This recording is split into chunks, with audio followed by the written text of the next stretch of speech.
Kia ora, I'm Erin J. Doyle. Welcome to my channel. As promised, this video is going to be about how to write 10,000 words in one day. When I refer to a 10k day, to me it's sort of a vague goal. It's not a set in stone thing, and I certainly would never think someone had failed or should feel bad in any way, shape or form if they didn't hit 10,000 words. To me, 10k day was just a way of naming a day spent focusing on a project. Yes, 10,000 words was the goal, but if you didn't hit 10k, you had still spent an entire day working, and some of us are just faster writers than others. There isn't a speed at which you need to write in order to be a real writer, I guess is the thing that I'm not really getting to. It is very hot. That is reducing brain function slightly. But without further waffling, let us get to it. Before you can write 10,000 words in a day, you have to do some prep work. So the first thing you're going to have to do is pick the day well in advance. You don't decide today you're going to write 10,000 words tomorrow.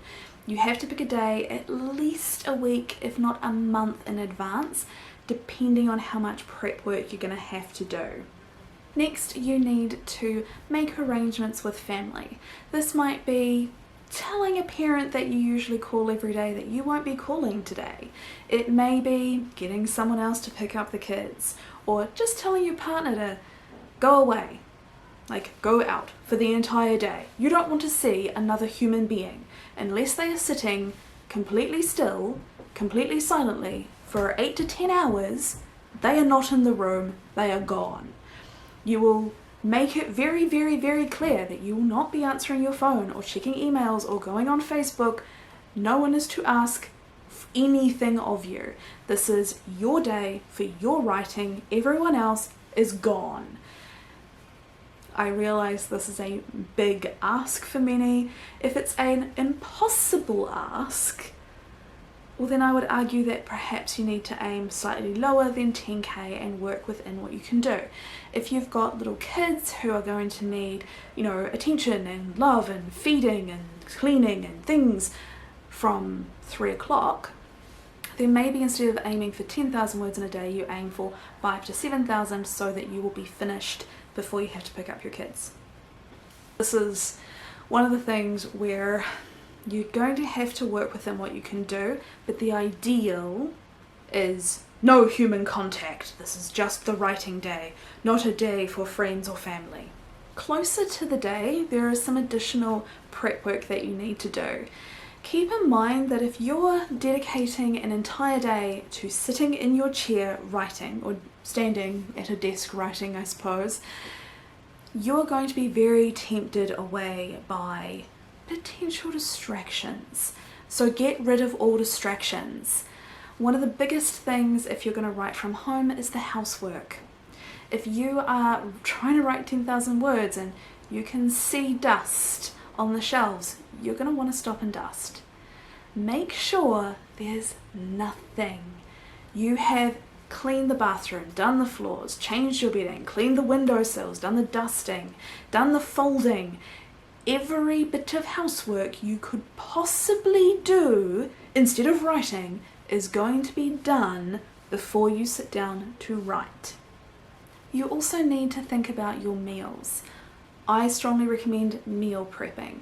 If meal prepping is not something that you can do because of kitchen or family restrictions, decide in advance that you're going to get takeout. Like, do not, under any circumstances, tell yourself that you're going to be cooking from scratch. No. Along the same lines, you're going to want to get all of your snacks sorted.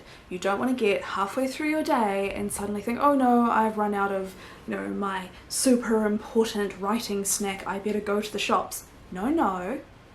So if you need a certain candy, if you need chips or grapes or whatever it is that you munch on while you're writing, have not just some, have lots, because you're going to be at that computer a long time. So for me, my snacks, a range of different kind of flavor profiles and bite size, no crumbs, no residue on your hands. And that's all stuff that you need to buy, prepare, set out, get organized before you start. The same with your drinks. I always have actually 2 drinks, usually a water and something caffeinated, right next to me while I'm writing, so I make sure that I have gone out and got whatever non-water item I'm going to be drinking. All of that is prepared and next to my computer the moment I sit down on the morning of my 10k day. Be wary of energy drinks and sort of overstimulating snacks. A little bit of caffeine's not a bad thing, but there is a tipping point where if you have too many stimulants in your system, you're awake, but you're sort of hyper alert and twitchy and your focus goes down. So what I tend to do is keep to a normal day's caffeine intake level rather than going, oh, it's a 10k day, I better up the ante. And I rely on more slow release foods for energy. So things like protein and complex carbohydrates that don't give you that jittery, unfocused feeling.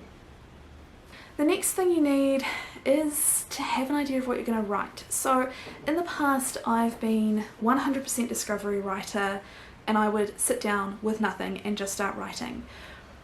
Occasionally I might have some bullet points on a piece of paper, like, you know, a conversation along these lines, at some point I need to introduce this character, that kind of stuff. But because I was just kind of figuring the story out as I wrote, this wasn't figured out with chapters or anything like that. It was just at some point write this. If you're a planner, you may require a bit more involved preparation, but I think that's something you need to figure out about yourself as a writer before you try and embark on a 10k day. I think the amount of preparation that you personally need is going to vary from other writers, and you need to hammer that out before you try and embark on the big 10k endeavor. Okay, so you've done all your preparing. There is no one to distract you. You have all your food sorted. Your home is pristine. If you can't get your home pristine and there are going to be people in your house regardless of your efforts, maybe go to a library. On your actual 10k day, get up early and go do some exercise. Whether this is going for a walk, going to the gym, doing some yoga, whatever it is, do it. I don't know why, but on the days where I've tried to forego the hour at the gym, my word counts have been noticeably lower, like 2,000 words lower. So I really strongly recommend starting your day off with a bit of a sweat.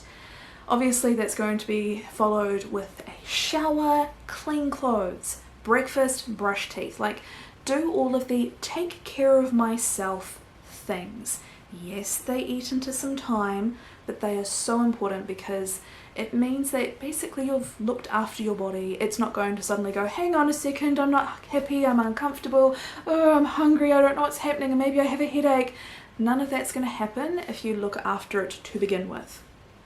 Even when I've been working on 2 different stories in one 10k day, I've worked in a single document, so whilst in my mind I might be jumping back and forth, it's all shoved in together and I'm not wasting precious time going back and forth between 2 different documents. If I have a new idea, it just goes down on the same page.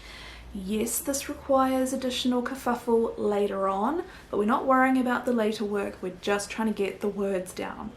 So I like to start with a fresh document and I just title it 10k day and then the date so I can find it easily later. I then write solid 2 hours. No pauses, no editing, no backspacing, no hesitations. If I find myself suddenly not sure of what to call a character or a place, I'll just type in a couple of X's or the letters TK, which don't appear side by side in the English language, so make it easier to find later when you're doing a search in your document. So I'll just put that in and then I'll keep writing. This is not the time to be going and looking at baby names or location names, anything like that. Just Mark it as a thing you have to come back to with those easily searchable letters and keep writing. If I get to the end of a sentence and I'm suddenly drawing a blank and I don't know what to say, if it hits more than about 30 seconds of no typing, I'll just hit return a couple of times and start writing something else. This does result in a very jumbled up, messy document at the end of the day, but again, that's future you's problem. The aim is to get the words down. It doesn't matter how messily. So I'll do this for 2 hours and then I'll take a 20-minute break. This is the time to get up, move around, get another drink if you need to, talk to a human being if you want, that kind of thing. This is the only time you can go on social media. Quite often I've in various forms announced that I'll be doing a 10k day, and I'll go onto whatever platform and give a word count update, maybe a quick sentence like, oh no, I'm definitely not writing a sex scene, and then close it, turn off the internet, no more thinking about that at all, carry on. So I work in 2-hour blocks, 20-minute break, 2-hour block, 20-minute break. At lunchtime I like to get up and leave. So obviously what you can do, how far you can go is going to vary depending on where you're working. In the past I've done 10k days at a university library where you were able to book a lockable room. So when we got to lunchtime we were able to lock our things in the room and then walk across campus to one of the cafes and have lunch next to the lake and relax, go back, and everything was sort of safe and secure. If we had had to pack up our laptops, pack everything away, carry it across campus, then we wouldn't have done it. The moment you have to pack up, pack down, rearrange, change locations, you're wasting time and you're creating a bit of a sink for time when you do get everything set up and you start writing again. You've kind of lost the groove a little bit because you had that rearranged and you have to readjust to your new location, decide whether or not the sun is in your face now, all that kind of thing. So ideally you want to start and end your day in the exact same location without any moving around. Only you may move, not your computer. The only exception that I would have to that is if you if you're writing at home and you have many well-established writing locations like a sitting desk, a standing desk, if you have a desk out on a balcony, anything like that, and you can just pick up your laptop and move it. If you wanted to move it during the 20-minute breaks or the lunch break, move to a different location, fine. No moving during the 2-hour writing period though. What I have found in the past is that I would hit a wall around 3 or 4 p.m. and I just needed to stop for more than 20 minutes. So this was kind of my extended dinner break. So I would, if I was working at the library, pack everything up, say goodbye to my other writer friends, go home. When I first started doing this, we had a pool, so I might have a bit of a swim. Whether you have a swim or not, I strongly recommend having a shower and putting on clean clothes. This seems random and unnecessary and kind of a waste of resources in some way, but I think that process of wash, clean clothes kind of resets you a little bit. It really refreshes, and the process of it is also has this kind of meditative element, and I think it gives you a little bit of a refuel needed to push through. In this break I would also have dinner. I may or may not go for a walk depending on the weather, and then after dinner I would sit down and I'd write the last, usually around 2,000 words by that point, and finish off my day somewhere between 6 and 8 p.m. What I would end up with at this point was a chaotic mess of a Word document, which I would then close and ignore at least until the next day. Don't try and edit your 10k document after you've hit the 10k and it's in the evening. No, the evening is your very much needed recovery time. When your 10k day is done and dusted, you're going to have to work through your 10k document. So if I had been working on multiple stories through 10k day, I would read through it and change the text to one of two colours depending on which story it was, so at a glance I could see which story it belonged to. If I could tell exactly where a piece of text belonged in a story, then I would copy it, put it into the new document, and then I would turn it red for used, but I wouldn't delete because I never delete anything, but you could. So when it was red, I knew not to pay attention to it anymore, and then I could just keep scrolling through. I found that sometimes that was quite common. I could take big chunks, sometimes pages of text, straight out into a new document for a specific story, and I could put it in its specific location. Sometimes I had fragments and I knew it belonged to this story, but I didn't know where it went, in which case I would just leave it in that document. Or if it was a well-written contained scene, I might save it to a document of its own and name it for the main event of that scene, so I could easily find it again and put it into my main story when I knew where it went. Obviously, if you're using different software, how you would arrange your data might who's a scientist? How you would arrange your story fragments might change if you're using Scrivener versus Word, but I'm a Word user, so I don't know how that would be. After the initial harvesting of easily identifiable and placeable pieces from the 10K document, I might create a list telling me what things are remaining, like fragments of conversational descriptions, things that I want and I know what story they go with, but I don't know where they go yet. I might just make a list of that somewhere, and then I could actually just keep the 10K document as it is, and then while I continue on with life and continue writing a story, I might find myself thinking, hang on, I'm pretty sure I've written that already, can refer back to the 10K document and take the piece that I've written and pop it in. My battery died right before I finished filming, so several days have passed and all I needed to film was my outro.